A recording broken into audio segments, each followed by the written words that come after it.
The bitter wind howled through the abandoned canyon like a hungry beast, clawing at Zara Owens' threadbare dress as she stumbled forward, one painful step after another. Blood from her blistered feet stained the dusty trail leading into Watsonville, Colorado, a town she'd only heard whispers about in her desperate flight west. The year was 1873, and the promise of a new life had turned to ash in her mouth, as surely as her last crumb of bread had disappeared 3 days ago. Zara's auburn hair, once her pride, hung in matted clumps around her dirt-streaked face. The stagecoach robbery had taken everything: her luggage, the small pouch of coins sewn into her petticoat, even her mother's locket.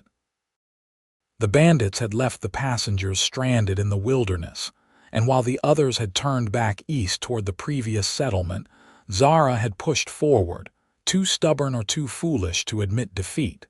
Just a little. "Further," she whispered, her cracked lips bleeding as she forced the words out. The distant lights of Watsonville flickered like stars fallen to earth, promising warmth she could hardly remember. Her vision swam. The ground rushed up to meet her as her legs finally gave out. Distantly, she heard the thunder of hooves, but it seemed to come from another world entirely, a world where people didn't die alone in the dust, where dreams didn't evaporate like morning dew under the merciless western sun. "Whoa there, midnight." The deep voice cut through her fading consciousness. Strong arms lifted her from the dirt, and she found herself looking up into eyes as blue as a mountain lake. "Miss, can you hear me?" Zara tried to respond, but only a hoarse croak escaped her throat. "You're half frozen," the man said, his brows knitting with concern beneath the brim of his worn leather hat. "And by the looks of it, you haven't eaten in days." She managed a weak nod before her head rolled against his chest, solid and warm through his cotton shirt and buckskin vest. The cowboy lifted her onto his horse, mounting behind her and wrapping a thick woolen blanket around her shoulders. One strong arm held her securely as he guided his horse toward town. "I'm Lucas Morgan," he said, his breath warm against her ear as they rode. "Ranch owner outside of Watsonville." "You're safe now, Miss Zara," she whispered, her voice barely audible above the wind. "Zara Owens." "Miss Owens," he said, his voice gentle but firm, "you've got nothing to fear anymore. You'll never want for anything again." As consciousness slipped away, Zara wondered if she was already dead, if this kind-voiced stranger was merely an angel carrying her to her final rest. Either way, for the first time in weeks, she surrendered to darkness without fear. The scent of coffee and bacon pulled Zara from the depths of sleep. For one disoriented moment, she thought herself back in her family's home in Boston, before the memories flooded back: her parents' deaths from influenza, the desperate journey west to claim a teaching position that had seemed her only hope for survival. She found herself in a simple but clean bedroom. A patchwork quilt covered her, and she wore a soft cotton nightgown that was not her own. Panic flared briefly before she noticed an elderly woman setting down a tray on the bedside table. "There you are, dear," the woman said with a kind smile that creased her weathered face. "I was beginning to think you'd sleep straight through to tomorrow. I'm Edith Harper, the doctor's wife." "Doctor?" Zara's voice rasped painfully. "Yes, my husband Thomas tended to you when Lucas brought you in last night, half dead from exposure and hunger." Edith helped Zara sit up, propping pillows behind her back. "That boy nearly broke down our door, demanding we help you right away." "Lucas Morgan?" Zara asked, accepting the cup of water Edith offered. "The very same. Owns the Silver Bell Ranch outside town. Good man, if a bit rough around the edges. Never seen him so worked up over anyone before." Edith placed the breakfast tray across Zara's lap. "Now eat, dear, slowly." Your stomach won't handle much after starving for so long." Zara's hands trembled as she lifted the spoon to her mouth. The simple oatmeal with honey tasted like ambrosia and tears sprang to her eyes. "There now," Edith soothed, patting her hand. "You're safe in Watsonville. We take care of our own here." "But I'm not. You are now," Edith said firmly. "Lucas said you mentioned teaching. Our school teacher, Miss Perkins, just married and moved to Denver last month. The children have been running wild ever since." Hope fluttered in Zara's chest like a fragile bird. "I was heading to Green River for a teaching position, but the stagecoach was robbed. I lost everything, my letters of recommendation, my belongings. Green River's loss is our gain then," Edith said. "Rest today. Tomorrow we can talk about getting you settled." After breakfast, Zara managed to bathe with Edith's help, washing away days of grime and fear. Clean and dressed in a borrowed calico dress, she felt almost human again, though weakness still trembled in her limbs. A knock at the bedroom door made both women look up. Lucas Morgan stood in the doorway, hat in hand, looking considerably more presentable than when he'd found her. His dark hair was combed, his jaw freshly shaved, though a small nick on his chin suggested he'd been hasty about it. "Miss Owens," he said, a smile breaking across his tanned face. "You're looking better already, Mr. Morgan," Zara replied, feeling an unexpected flush warm her cheeks. "I owe you my life," he shook his head. "Any decent man would have done the same." "Perhaps," Edith interjected with a knowing glance between them, "but not every man would have ridden through the night to fetch supplies from his own ranch to make sure she'd have everything she needed when she woke up." Lucas shifted uncomfortably, the tips of his ears reddening. "Just being neighborly, Mrs. Harper." "Indeed." Edith's eyes twinkled. "I'll leave you two to talk while I tend to my husband's midday meal." After the older woman left, an awkward silence fell. Lucas remained near the door, turning his hat in his hands. "Truly, Mr. Morgan," Zara finally said, "I don't know how to thank you." "Lucas, please. And there's no need for thanks." He took a tentative step forward. "I brought some things from the ranch. Clothes that belonged to my sister before she married and moved to California. They might not fit perfectly, but they'll do until you can get your own." "Your sister?" Zara asked, trying to picture the family of this man who'd rescued her. "Catherine. She's 3 years younger than me. It's just been the two of us since our parents died in '62. Fever took them both within a week of each other." His expression clouded briefly. "I was 22, just back from the war. Suddenly had a ranch to run and a teenager to raise." "You fought in the Civil War?" Zara asked softly. Lucas nodded. "Union cavalry, came back different like we all did."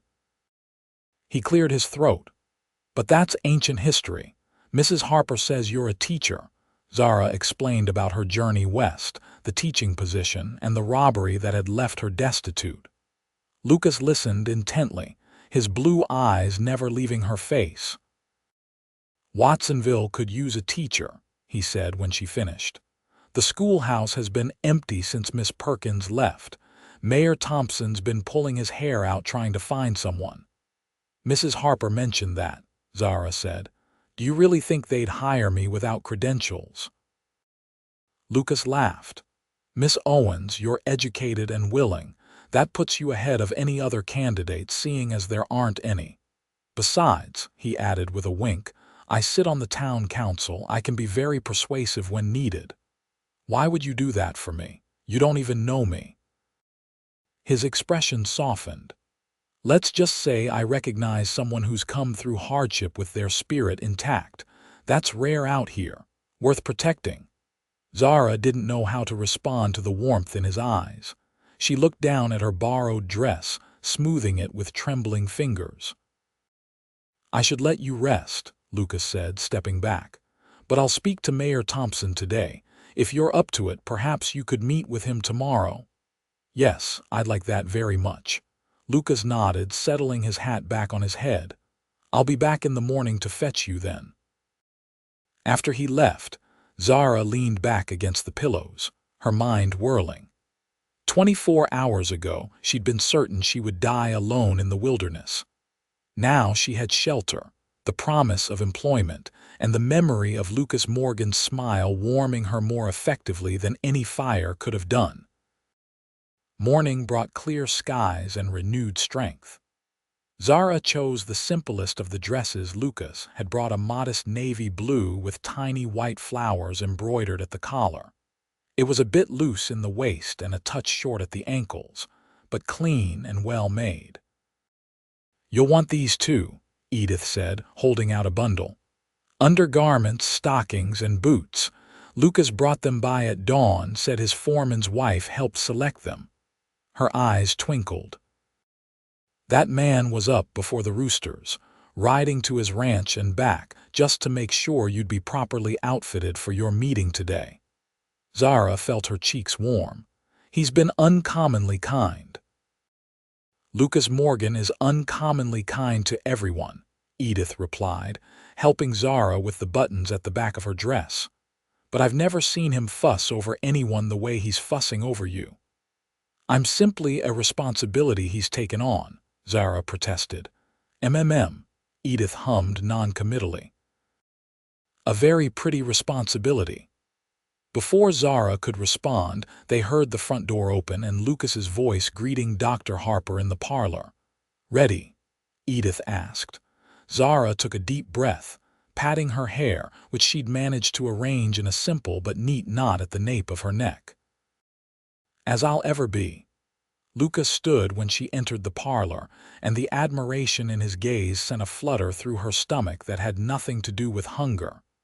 "Miss Owens," he said, you look ready to take on Watsonville." The meeting with Mayor Thompson went better than Zara could have hoped. A portly man with bushy side whiskers and a booming laugh, he practically hired her on the spot. 28 children ranging from 6 to 16, he explained as they toured the small schoolhouse. "Some only come when they're not needed on the farms and ranches, mind you, but they're eager to learn when they're here. The school term starts in 2 weeks, Lucas added. Gives you time to settle in and prepare." "But where will I live?" Zara asked. "I can't impose on the Harpers indefinitely." "That's already settled," Mayor Thompson said cheerfully. "The schoolhouse has living quarters, attached bedroom, sitting room, and kitchen. Basic, but comfortable. The ladies of the town will help get it ready for you." As they stepped outside, Zara was struck by the bustling activity of Watsonville. Unlike the elegant, orderly streets of Boston, the town was a hodgepodge of buildings in various states of permanence. The main street featured a hotel, general store, saloon, and assorted businesses, all fronted by a wooden boardwalk. Wagons and horses kicked up dust as they passed, and the sounds of hammering from the blacksmith's forge punctuated the general buzz of conversation. "What do you think?" Lucas asked as they walked, his hand hovering near her elbow, ready to steady her if needed. "It's not what I expected," she admitted. "It's more alive." He laughed. "We may be rough around the edges, but there's a real community here. People look out for each other." "So I've noticed," she said, smiling up at him. Their eyes met, and something unspoken passed between them, a recognition, perhaps, of kindred spirits. The moment was broken by a shout from across the street. "Lucas, finally dragged yourself into town, I see." A tall man with a sheriff's badge strode toward them, grinning broadly. "Sheriff Wade Carter," Lucas introduced. "My oldest friend and the most annoying lawman west of the Mississippi. Wade, this is Miss Zara Owens, our new schoolteacher." "Madam," Wade said, tipping his hat.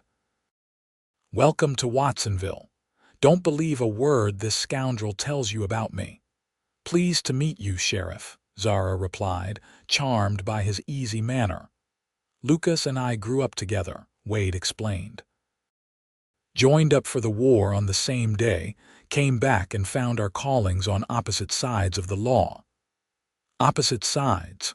Zara asked, confused. Lucas chuckled.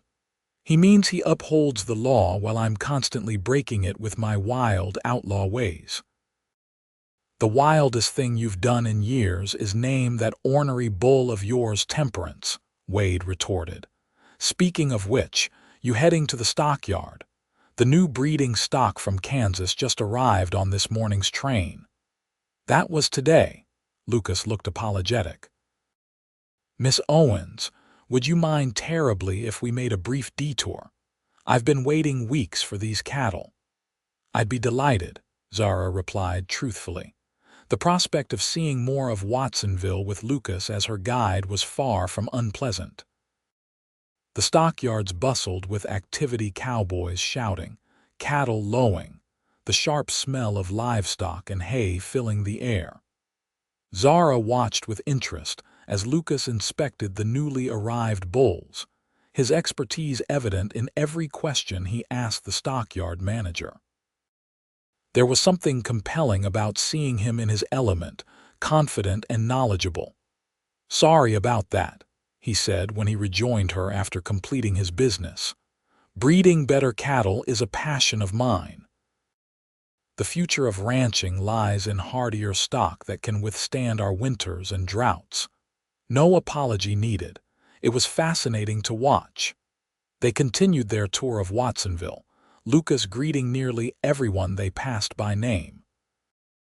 Zara quickly realized he was well respected in the community. Men nodded deferentially, women smiled warmly, and children ran up to show him treasures they'd found or tricks they'd learned. The children seem to adore you, Zara observed after a young boy dashed away, proudly clutching the penny Lucas had given him for showing off his new puppy. Lucas smiled, a hint of sadness touching his eyes. I'm fond of them too. Always thought I'd have a passel of my own by now, but... He shrugged. Life had other plans. You're not married? Zara asked, then immediately flushed at her forwardness. Forgive me, that's not my business. Nothing to forgive. And no, I never married, came close once about 5 years ago. Elizabeth was a banker's daughter from Denver. Beautiful, educated. His expression grew distant. She came to visit for 3 months in the summer, loved the idea of being a rancher's wife until winter came and she realized what that actually meant. She left on the first train after the first blizzard. I'm sorry, Zara said softly. Lucas shook his head. Don't be. Better to learn before vows are spoken than after. What about you? No husband waiting back east? No, Zara replied. My parents hoped I'd make a good match, but after they died, survival became more important than matrimony. Teaching was my chance to support myself honorably. Your parents would be proud, Lucas said with such conviction that Zara had to blink back sudden tears. By the time they returned to the Harpers' home, Zara was exhausted but happier than she'd been in months. The town had welcomed her, and the knowledge that she would soon have work and a home of her own filled her with profound gratitude. Thank you for today, she said as they paused at the Harpers' front gate. My pleasure, Lucas replied. I'll be away at the ranch for the next few days. Spring calving waits for no man, but I'll be back to help get your quarters ready before school starts. You've already done so much, and I'll do more, he interrupted gently. That's what neighbors are for, Miss Owens. Zara, she corrected. Please, call me Zara. His smile warmed his entire face. Zara, then. Rest well. He tipped his hat and turned to go, leaving Zara wondering how a man she'd known for barely 2 days could already feel so essential to her new life in Watsonville. The next 2 weeks passed in a whirl of activity. True to the mayor's word, the women of Watsonville rallied to help prepare Zara's new home. They arrived with linens, kitchenware, preserves, and endless advice about surviving on the frontier. Harriet Thompson, the mayor's wife, organized the effort with military precision. The schoolhouse itself is the town's responsibility, she explained as she directed the placement of a small bookshelf in Zara's sitting room. But making the teachers' quarters livable falls to the Ladies' Aid Society, that's us. I can't thank you enough, Zara said, overwhelmed by their generosity. Martha Jenkins, the general store owner's wife, waved away her gratitude. Wait until you've survived your first winter before thanking us. You Eastern ladies aren't always prepared for what Colorado can throw at you. I'm a quick learner, Zara promised. That's what the last one said too, Martha replied with a skeptical sniff. Then she married the first man who offered and fled to Denver. Not everyone is cut out for frontier life, Harriet added more kindly. But you seem made of sterner stuff, Miss Owens. Zara thought of the desperate journey that had brought her to Watsonville, the grueling stagecoach travel, the robbery, the days of walking with nothing but hope to sustain her. I believe I am, she said quietly. As the days passed, Zara began to regain her strength. Dr. Harper pronounced her recovery remarkable, attributing it to youth and determination. Zara privately thought her rapid improvement had more to do with having a purpose again. Preparations for school occupied her days, and the genuine warmth of her new neighbors soothed the loneliness that had been her constant companion since her parents' deaths. Only one thing was missing. Lucas Morgan had not returned to town since their parting at the Harper's gate.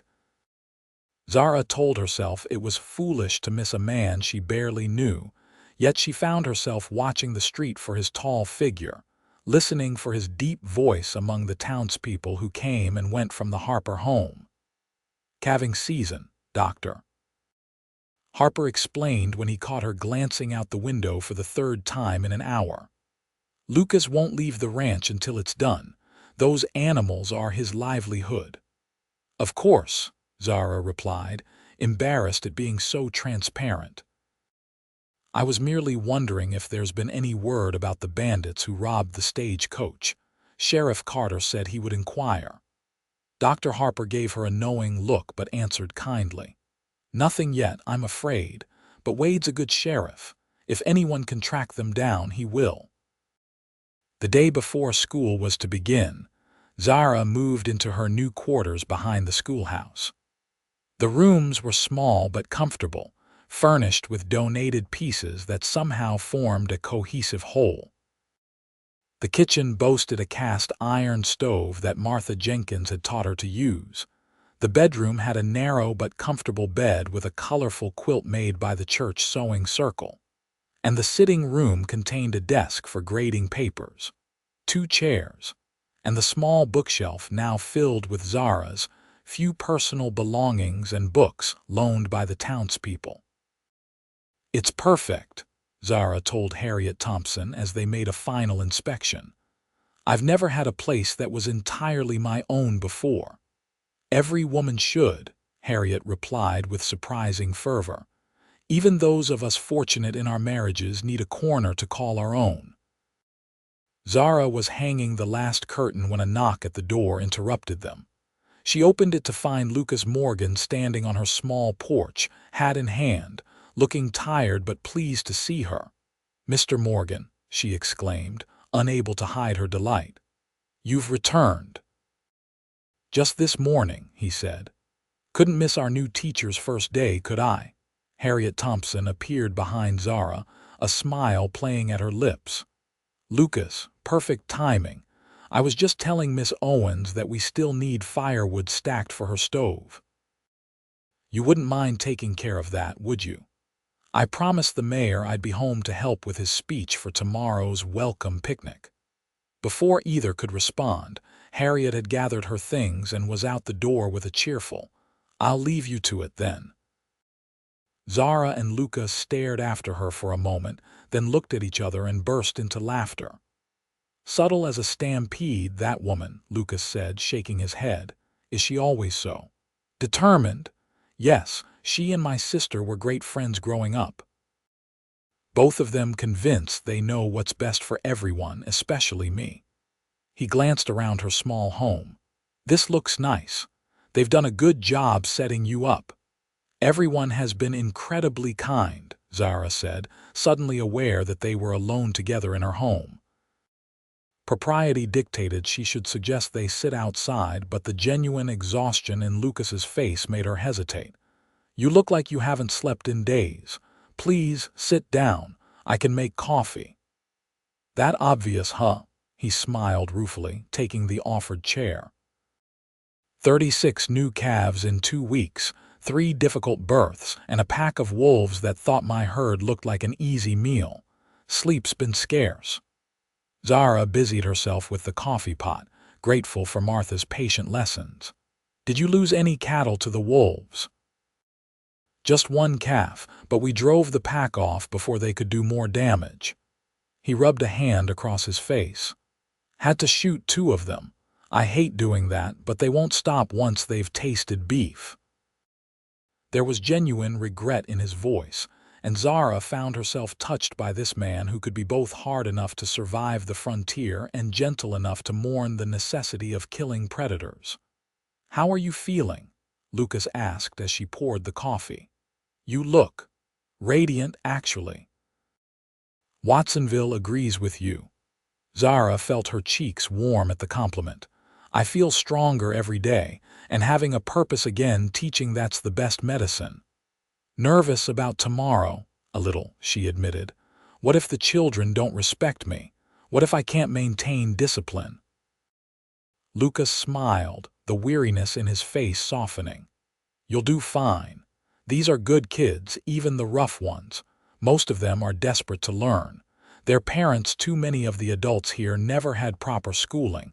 Don't be surprised if some of them ask to attend evening classes. Really?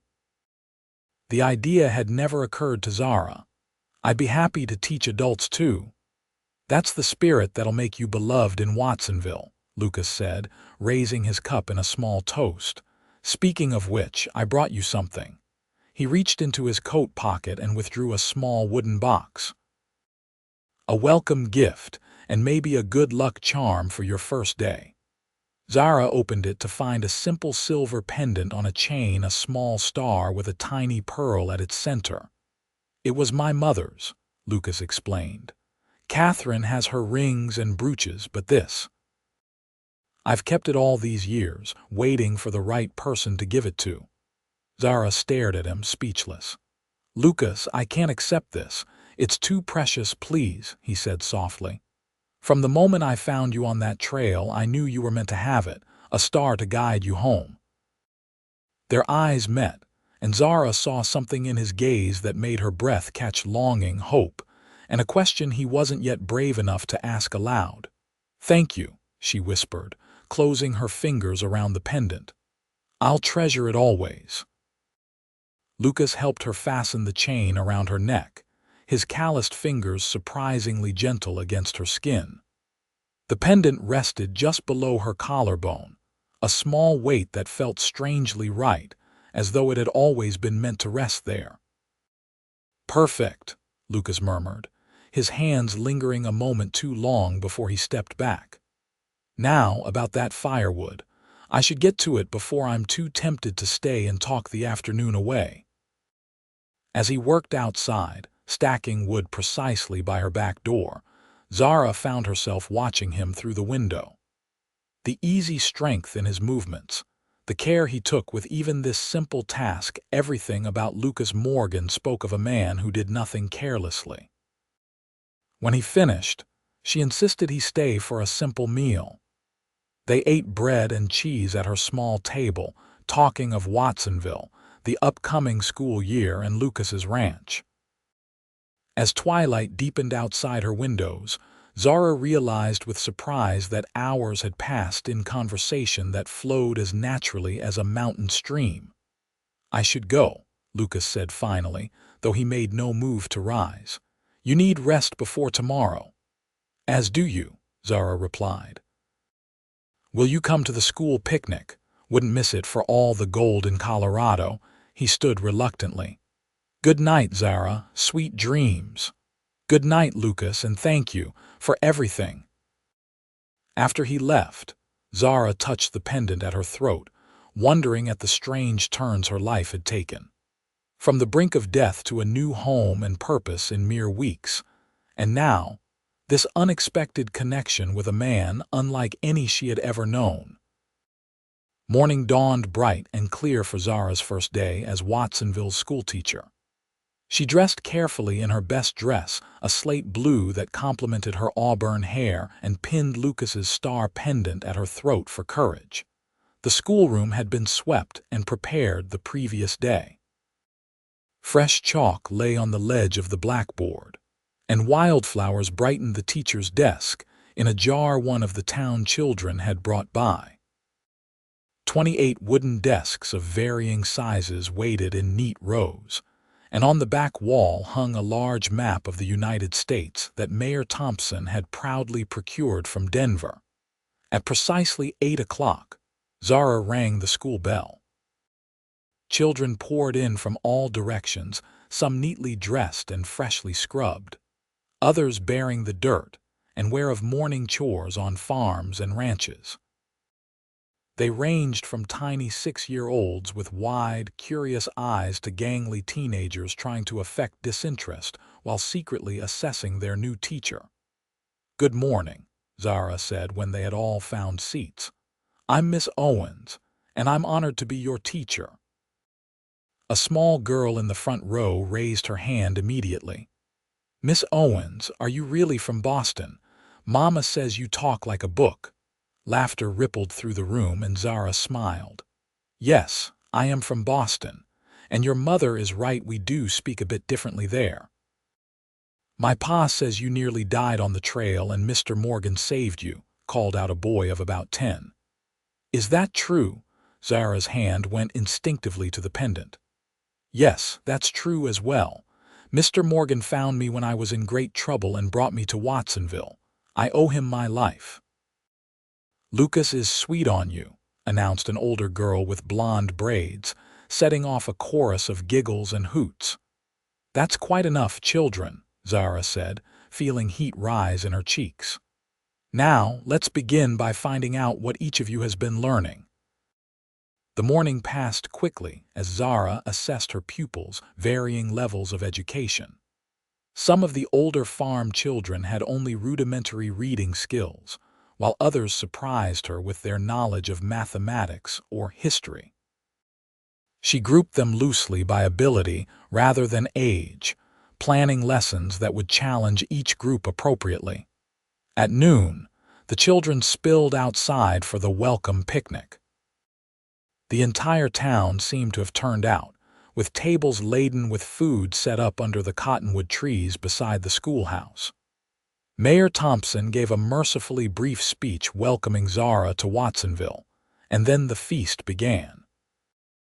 Lucas found her as she was accepting a plate of fried chicken from Martha Jenkins. "How was your first morning?" he asked, his face lighting with a smile that made Zara's heart skip. "Wonderful," she replied honestly. "They're bright children, eager to learn. Even the reluctant ones showed interest once we got started." "I knew you'd be perfect for them," Lucas said, his eyes dropping to the star pendant. "You wore it." "Of course," Zara touched it gently. "It gave me courage." Something in his expression made her breath catch. Before either could speak again, however, Sheriff Carter appeared, his expression grim. "Lucas, Miss Owens, I need a word," he said quietly. "Privately." They followed him away from the picnic to the shade of a large oak.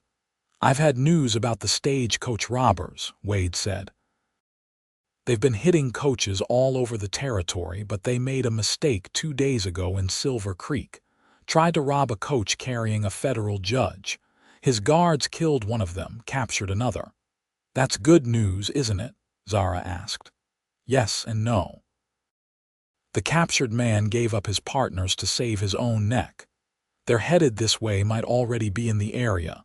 Word is they're planning something big. Lucas's expression hardened. "The bank," Wade nodded. "Most likely. It's the only target worth their while in Watsonville." "Why are you telling us?" Zara asked, a chill running through her despite the warm day. Wade met her eyes directly. Because the dead man had your locket in his pocket, Miss Owens. The one you described to me, silver, with roses engraved on it and your mother's portrait inside. Zara gasped. My mother's locket. It's evidence now, Wade said apologetically. But I'll make sure you get it back when this is over. The thing is, these men might recognize you as one of their previous victims. I want you both to be extra vigilant until we catch them. I'll stay in town, Lucas decided immediately.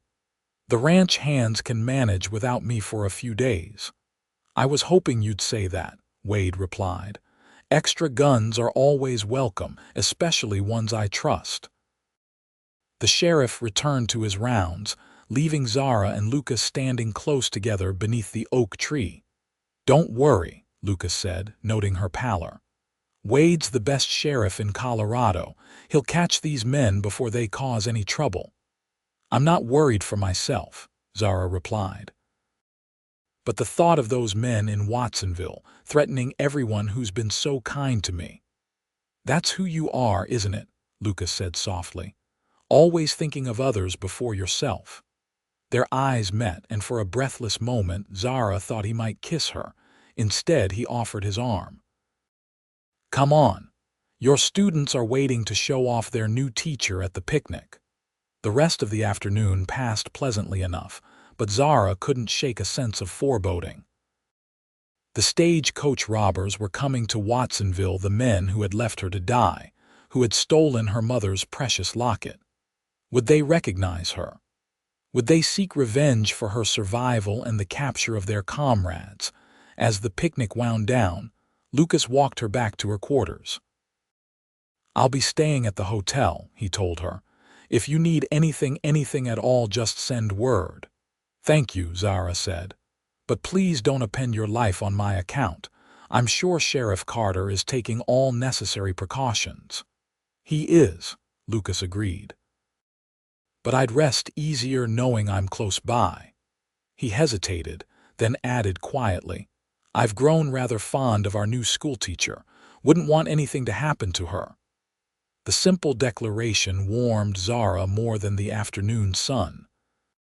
I've grown rather fond of our local rancher as well, she admitted, blushing at her own boldness. Lucas's smile was like sunrise breaking over the mountains. Then we understand each other. That night, Zara wrote in her journal by lamplight, trying to make sense of the tumultuous feelings Lucas Morgan stirred in her. She'd known him less than 3 weeks, yet already he felt essential to her life in Watsonville. His kindness, his quiet strength, the way his eyes crinkled when he smiled, all of it had wound itself around her heart like the vines that climbed the schoolhouse wall. This is madness, she whispered to the empty room. No sensible woman falls in love so quickly. Yet even as she formed the thought, she knew it was too late for sensibility. Somewhere between his rescue on the trail and today's picnic, Lucas Morgan had become the center of her new world. The next few days settled into a routine. Zara taught during the day, delighting in her students' progress and enthusiasm.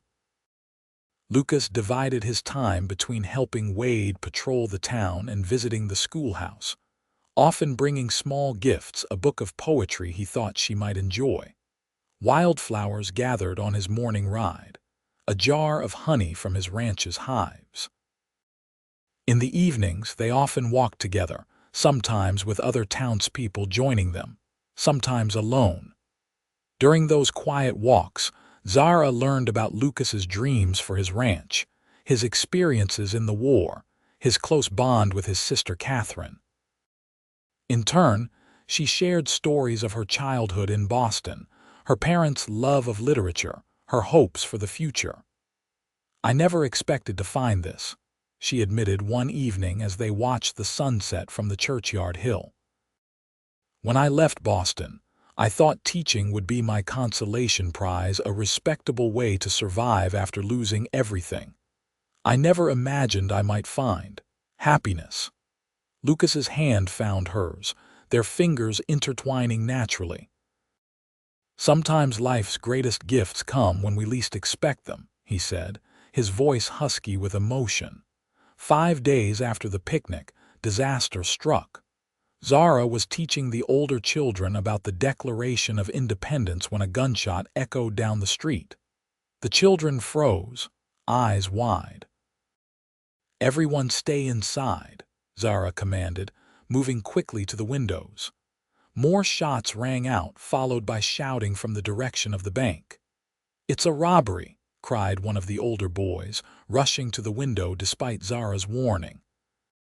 "James Sullivan, get back to your seat this instant," Zara ordered, her teacher's voice brooking no argument. "All of you move to the back of the classroom and sit on the floor." As the children complied, Zara's mind raced. The stagecoach robbers had made their move. Was Lucas there? Was he in danger? Checking that the children were safely away from windows and doors, Zara stepped onto the schoolhouse porch just in time to see 3 men on horseback galloping down the main street, saddlebags bulging. Behind them, townspeople poured from the bank and surrounding businesses. Some with guns drawn. Sheriff Carter and 2 deputies gave chase, but it was Lucas who caught Zara's eye running from the hotel, buckling on his gun belt as he moved. He paused when he saw her. "Get inside," he shouted. "Lock the doors." Before she could reply, one of the fleeing robbers wheeled his horse around and raised his rifle. Zara saw it aimed directly at Lucas. "Look out," she screamed. Lucas dove for cover as the shot splintered the boardwalk where he'd been standing. The robber turned his horse back to join his companions, but not before his gaze locked with Zara's across the dusty street. Recognition flared in his eyes. He knew her. The man tipped his hat with mocking civility before spurring his horse after his companions. Lucas was at her side in an instant, pulling her back into the schoolhouse. "Are you all right? Did they hurt you?" "I'm fine," Zara assured him, though her heart pounded like a drum. "But that man, the one who shot at you, he recognized me, Lucas. He knows who I am." Lucas's expression darkened. "All the more reason to keep you safe until Wade catches them." He glanced at the children huddled at the back of the classroom. "School's done for the day. I'm taking you and the children home, then joining the posse." By nightfall, the town buzzed with the news. The robbers had escaped with over $5,000 from the Watsonville bank. Sheriff Carter's posse was in pursuit, but a storm brewing in the mountains complicated the chase. Lucas had ridden out with them, promising Zara he would return as soon as the robbers were caught. "You'll stay with us tonight," Harriet Thompson insisted, appearing at Zara's door with a carpetbag. "The mayor and I won't hear of you being alone after what happened." "The robber recognized me," Zara explained as they walked to the Thompson home. "From the stagecoach." "All the more reason you shouldn't be alone," Harriet replied firmly. "Lucas would never forgive us if anything happened to you." "He's very protective," Zara murmured. Harriet gave her a shrewd look. "That man is head over heels in love with you, my dear. Surely you've realized that by now." Zara blushed. "We've known each other such a short time. Time has nothing to do with it," Harriet interrupted. "My Hiram proposed after knowing me for exactly 6 days. When it's right, it's right. Out here, we don't have the luxury of lengthy courtships like back east." Zara thought of Lucas's smile, his gentle strength, the way he looked at her as though she were something precious. "I think I may be head over heels as well," she confessed. Harriet patted her hand. "Of course you are, dear. Anyone with eyes can see it." The storm hit that night, transforming the spring sky into a battleground of lightning and thunder. Rain lashed the windows of the Thompson home as Zara lay awake, worrying about Lucas and the posse out in such weather. Morning brought no relief. The rain continued, turning Watsonville's dirt streets to mud and the surrounding trails to treacherous bogs. There was no word from Sheriff Carter or his men. Mayor Thompson decided to close the school for the day, concerned about children trying to navigate the hazardous conditions. Zara spent the morning helping Harriet with household tasks, her mind constantly returning to Lucas. "They'll be fine," Harriet assured her for the dozenth time. "Wade knows these mountains better than anyone, and Lucas is too stubborn to let a little rain stop him." "I know," Zara replied, forcing a smile. "It's just a pounding at the front door," interrupted her. Mayor Thompson answered it to find a mud-splattered deputy on the porch. "Mayor, Mrs. Thompson, Miss Owens," he gasped, removing his dripping hat. "Sheriff sent me back with news. We tracked the robbers to a cabin up in Freeman's Gulch, but they spotted us coming. There was a shootout." "Casualties?" the mayor asked grimly. "One of theirs dead, one wounded and captured. The third escaped into the mountains." The deputy hesitated, his eyes flicking to Zara. "Lucas Morgan was hit. The sheriff and Doc Miller are bringing him back now." Zara felt the world tilt beneath her feet. "How bad?" she whispered. "Bullet took him in the shoulder," the deputy replied. "He lost blood, but Doc thinks he'll pull through if infection doesn't set in." "When will they arrive?" Mayor Thompson demanded. "Few hours, if the rain lets up enough for the wagon to get through. Doc's doing what he can to stabilize him at the line cabin where we took shelter." "I need to be there when they arrive," Zara said, surprised at how steady her voice sounded despite the fear clutching at her heart. "Of course," Harriet agreed immediately. "We'll go to Dr. Harper's and wait. He'll want Lucas brought straight there." The next 3 hours were the longest of Zara's life. She paced Dr. Harper's front parlor, which he used as a waiting room, jumping at every sound that might herald Lucas's arrival. Rain continued to fall, though less violently than before, and the leaden sky cast a gray pall over the town. Finally, as afternoon shadows lengthened, hoofbeats and the creak of wagon wheels announced the posse's return. Zara rushed to the door, heedless of the rain, her heart in her throat as she searched for Lucas among the bedraggled men. He lay on a makeshift stretcher in the back of the wagon, his face pale beneath the grime of the trail. Sheriff Carter rode beside him, one hand steadying the stretcher over the rough ground. "Lucas," Zara called, running to the wagon. His eyes opened at her voice, finding her face. "Zara," he murmured, "you shouldn't be out in this weather. You'll catch your death." A laugh that was half sob escaped her. Even wounded, his first thought was for her welfare. "Hush," she scolded gently. "Save your strength, doctor." Harper took charge then, directing the men to carry Lucas inside to his surgery. "Miss Owens, I'll need your help," he said. "Mrs. Harper is away delivering the Peterson baby, and I'll need steady hands to assist me." Zara swallowed hard but nodded. "Whatever you need, doctor." The next hour tested every ounce of Zara's courage. Dr. Harper had to remove the bullet from Lucas's shoulder, a painful procedure despite the laudanum he administered. Lucas bore it stoically, his eyes fixed on Zara as she wiped his brow, handed instruments to the doctor, and murmured encouragement. "Almost done, Lucas," Dr. Harper said as he probed for the bullet. "You're lucky it missed the bone and major blood vessels." Lucas's hand found Zara's, gripping it with surprising strength. "Not luck," he managed through gritted teeth. "Had something to come back for." His eyes held hers, bright with pain but also with something that made Zara's heart swell. She squeezed his hand. "I'm not going anywhere." When the bullet finally came free, Dr. Harper cleaned and stitched the wound with meticulous care. "You'll need to rest that arm for at least 3 weeks, he instructed as he bandaged Lucas's shoulder. "No riding, no ranch work." "Can't stay idle that long," Lucas protested weakly. "Spring's our busiest season."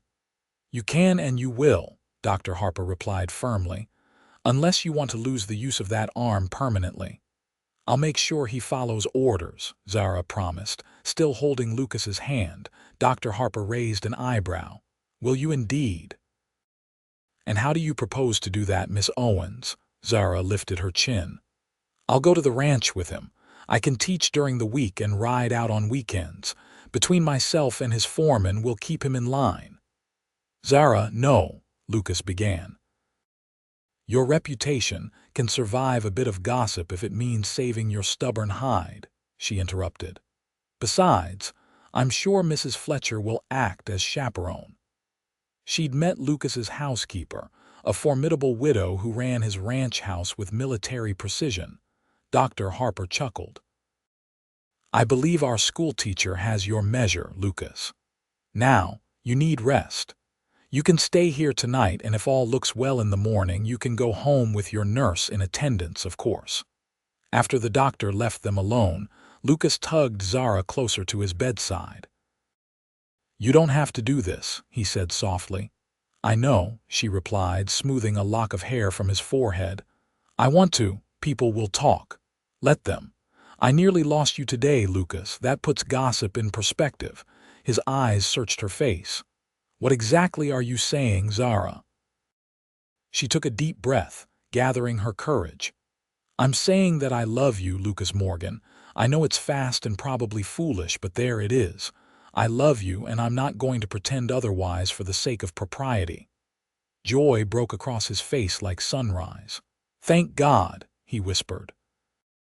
Because I've loved you since I found you on that trail, half dead but still fighting. I think my heart recognized yours before either of us knew what was happening. He reached up with his good arm, his hand cupping her cheek. Marry me, Zara. Not someday, not when it's proper now, as soon as I can stand beside you at the altar. Life's too short and too precious to waste a single day. Tears blurred Zara's vision as happiness flooded through her. Yes, she said, turning her face to kiss his palm. Yes, I'll marry you. Lucas pulled her down for a kiss that held all the promise of their future together, tender at first, then deepening as they sealed their commitment to each other.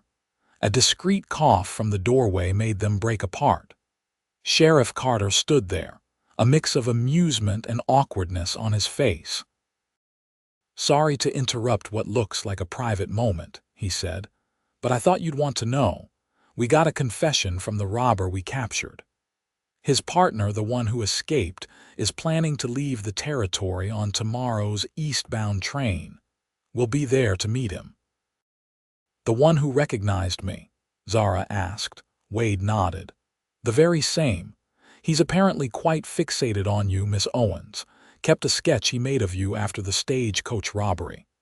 The captured man says he was furious when he learned you'd survived. Lucas's grip on Zara's hand tightened. You'll get him, Wade. Count on it, the sheriff promised. By this time tomorrow, he'll be in my jail alongside his friend. But things didn't go according to plan. The third robber never appeared at the train station. Instead, as Zara was dismissing her students the following afternoon, a shadow darkened her classroom doorway. Well, well, drawled a voice that sent ice through her veins. The fancy Boston lady turned schoolmarm. Ain't that sweet? The man from the bank robbery, tall and lean, with a scar bisecting his left eyebrow, stood in the doorway, a revolver held casually at his side. The last of Zara's students, little Mary Jenkins, froze halfway down the aisle. Mary, Zara said calmly, go to the cloakroom and fetch your coat. It's chilly today. The girl, sensing something wrong, nodded and scurried to the small adjoining room. Smart, the robber commented. I ain't got no quarrel with kids. What do you want? Zara asked, moving to put herself between the man and the cloakroom. He smiled, showing tobacco-stained teeth. Just a little insurance policy, madam. Your beau and the sheriff are making it mighty hard for me to leave town peacefully. Thought having you along might encourage them to let me pass. They'll hunt you to the ends of the earth if you harm me, Zara warned, her mind racing. Mary would be terrified, but the cloakroom had a small window that opened onto the side yard, if the child had the presence of mind to use it. "Oh, I don't plan to harm you," the man replied. "Not unless your friends force my hand. Now, we're going to walk out of here nice and quiet. My horse is behind the schoolhouse." A flicker of movement from the cloakroom window caught Zara's eye. Mary had understood. Relief flooded through her, quickly replaced by determination. She needed to buy time for the child to reach help. "What's your name?" she asked, slowly gathering her shawl as if preparing to leave with him. "If we're to be traveling companions, I should know what to call you." Surprise flickered across his face. "Frank Doyle. But don't get friendly, lady. This ain't a social call." "No, I suppose not," Zara agreed, deliberately taking her time with her shawl. "Still, there's no need for incivility. My mother always said manners cost nothing but are worth everything." Doyle snorted. "Your mama ain't here, and all her fancy teachings won't help you none out west." "On the contrary," Zara replied, thinking of Lucas of Watsonville, of all she had found in this place. "I've discovered that kindness and civility matter even more on the frontier than they do in the drawing rooms of Boston." "That's enough talking," Doyle growled, his patience clearly wearing thin. "Move." Zara had no choice but to obey. She walked ahead of him out of the schoolhouse, praying that Mary had reached help in time. The street was quiet. Most townsfolk were at their afternoon occupations, and none were in sight of the school. "Round back," Doyle ordered, pressing the gun into her ribs. They had just reached the rear of the schoolhouse when a familiar voice rang out. "That's far enough, Doyle." Lucas stood 30 yards away, his revolver aimed steadily despite his injured shoulder. Beside him, Mary Jenkins clutched her mother's skirts, her small face pale but determined.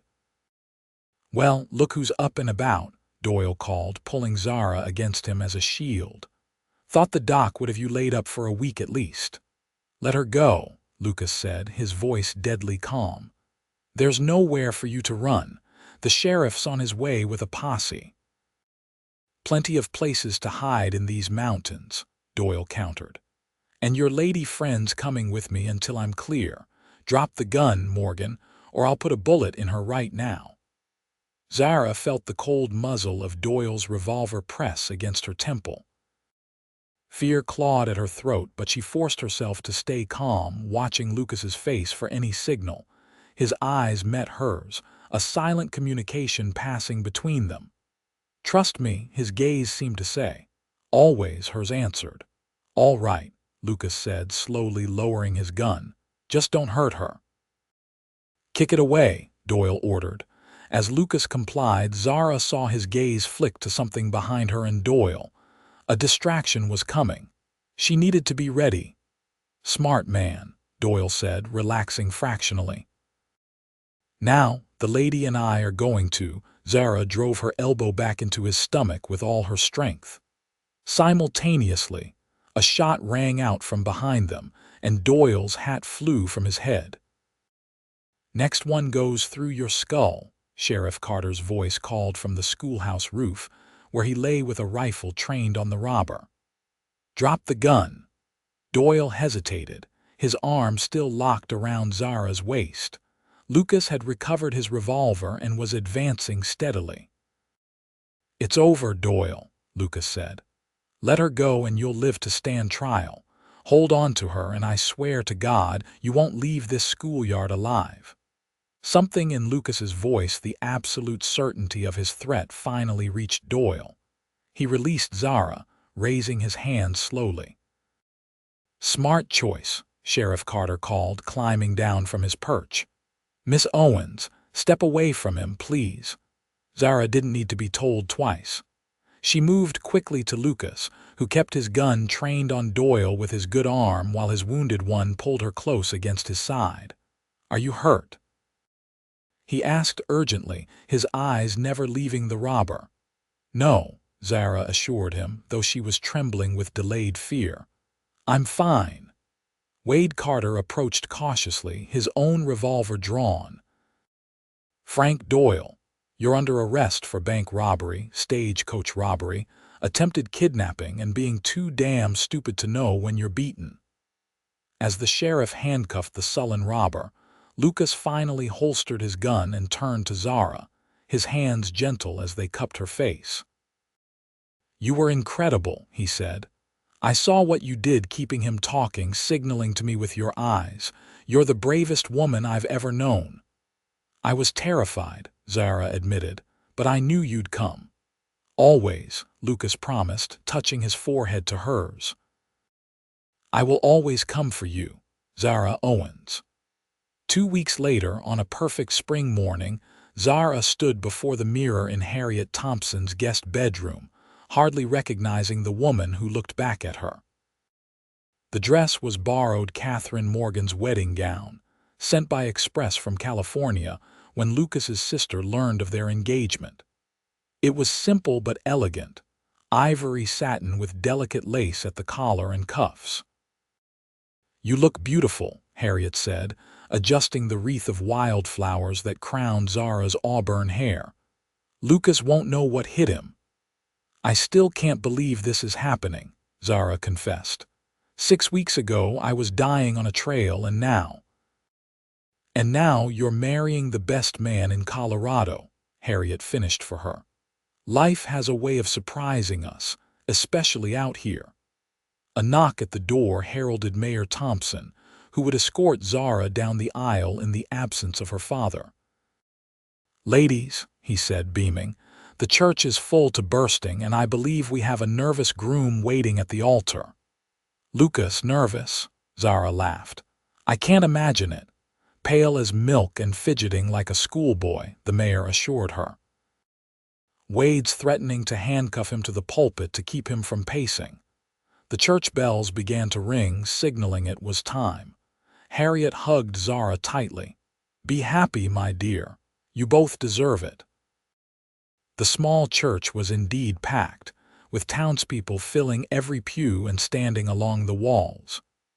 As the piano began to play, all faces turned toward the door, but Zara saw only Lucas, waiting for her at the altar.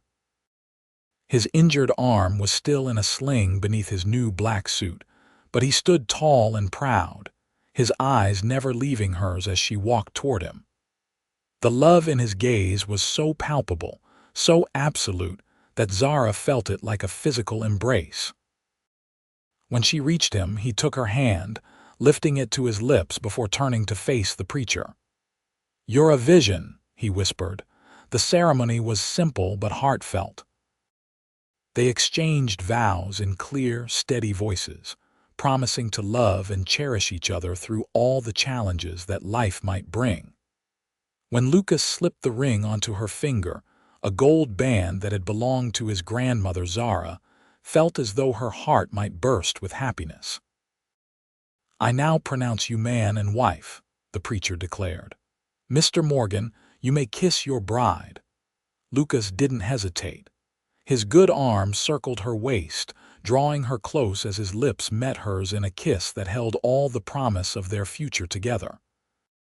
The church erupted in cheers and applause, but Zara barely heard them, lost in the wonder of this moment, this man, this love that had found her against all odds.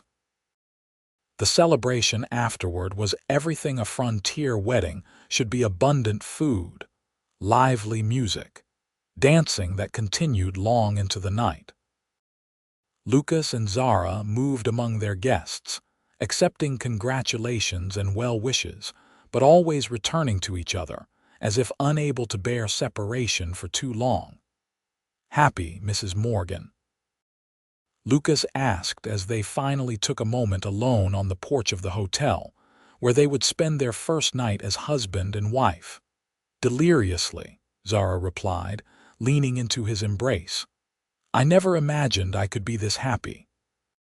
"I meant what I said that night on the trail," Lucas murmured, his lips brushing her temple. "You'll never want for anything again, Zara. Not food, not shelter, not love. I'll spend my life making sure of it." "I only want you," she said simply. Everything else is just extra. Inside the hotel, a room waited for them, the finest suite, decorated with flowers and lit with candles by the thoughtful ladies of Watsonville. But for a moment longer, they remained on the porch, wrapped in each other's arms beneath the vast canopy of stars that spanned the Colorado sky. "Look," Lucas said, pointing upward. "A shooting star, make a wish, my love." Zara smiled, laying her head against his chest. "I already have everything I could wish for. 5 years later, Mama, look, I caught a fish." 4-year-old Thomas Morgan held up his prize, a small trout that gleamed silver in the late afternoon sun. Beside him, Lucas crouched, his hands steady as he helped his son hold the wiggling fish. "Well done, sweetheart." Zara called from the blanket spread on the riverbank, where she sat with their 1-year-old daughter, Catherine, named for her aunt. "That will make a fine addition to our supper." The Silverbell Ranch had flourished under Lucas and Zara's stewardship. New breeding stock had improved their herds, and wise management had expanded their holdings. The simple ranch house had grown too, with additional rooms for their growing family, and the library Lucas had built as a wedding gift for Zara. She still taught at the Watsonville school, riding in each morning with Thomas, who had just started attending as the youngest pupil. In the evenings, Lucas often joined her in teaching adults who came to learn reading and arithmetic, former slaves, immigrants, ranch hands eager to improve their prospects. "Should we keep him or let him go?" Lucas asked their son, who considered the question with adorable seriousness. "Let him go," Thomas decided. "He's too little for eating. He needs to grow bigger first." Lucas smiled, pride evident in his expression. "That's good thinking, son. Conservation ensures we'll have fish for years to come." He helped Thomas return the trout to the river, then scooped the boy onto his shoulders for the walk back to the blanket. "I believe this young fisherman has earned his apple pie," Lucas announced. "After beans and cornbread," Zara stipulated, earning a dramatic groan from her son. "Vegetables first, then dessert. You know the rules." Lucas winked at her over Thomas's head. "Your mama's a tough negotiator. Best to agree now and save your strength for playing after dinner." As they ate their picnic supper, Zara watched her family with quiet joy. Catherine babbled happily in her lap, while Thomas regaled his father with elaborate plans for the fort they would build together when he was just a little bigger. Lucas listened attentively, his face softened by the love he never bothered to hide. Occasionally, his eyes would meet Zara's across the blanket, a silent communication that still made her heart skip after 5 years of marriage. When the children finally tired, they packed up their picnic and headed home.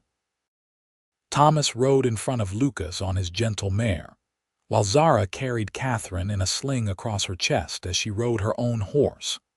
The ranch house came into view as they crested the last hill, white painted wood with green shutters, smoke curling from the chimney where Mrs. Fletcher would be preparing their evening bath water. Cottonwood trees shaded the yard, and flower beds bloomed where once there had been only dust. "Race you home," Thomas challenged, and Lucas let the boy win by a nose, his delighted laughter carrying on the evening breeze. Later, after the children were bathed and tucked into bed with stories and kisses, Lucas and Zara sat on the porch swing, watching the stars emerge in the darkening sky. 5 years, Lucas mused, his arm around her shoulders. 5 years ago today, you made me the happiest man in Colorado. "Has it been everything you hoped for?" Zara asked, though she knew the answer. He turned to her, his eyes reflecting the same wonder they had held on their wedding day. "More," he said simply. "So much more than I could have dreamed." Zara touched the star pendant that still hung at her throat, the first gift he had given her, a talisman that had seen them through good times and bad. Do you remember what you said to me that night on the trail, when I was half dead from cold and hunger? That you'd never want for anything again, Lucas recalled, his hand covering hers where it rested on the pendant. You kept your promise, Zara said softly, in every way that matters. As the first star of evening appeared above the mountains, Lucas kissed her with the same tenderness he had shown that day in the church. I love you, Zara Morgan, he whispered against her lips, more with each passing day. And I love you, she replied, nestling closer in his embrace. My cowboy, my heart, my home. Together they watched night descend over the land they loved, secure in the knowledge that whatever challenges tomorrow might bring, they would face them as they had faced all others side by side, heart to heart, their love a beacon guiding them home.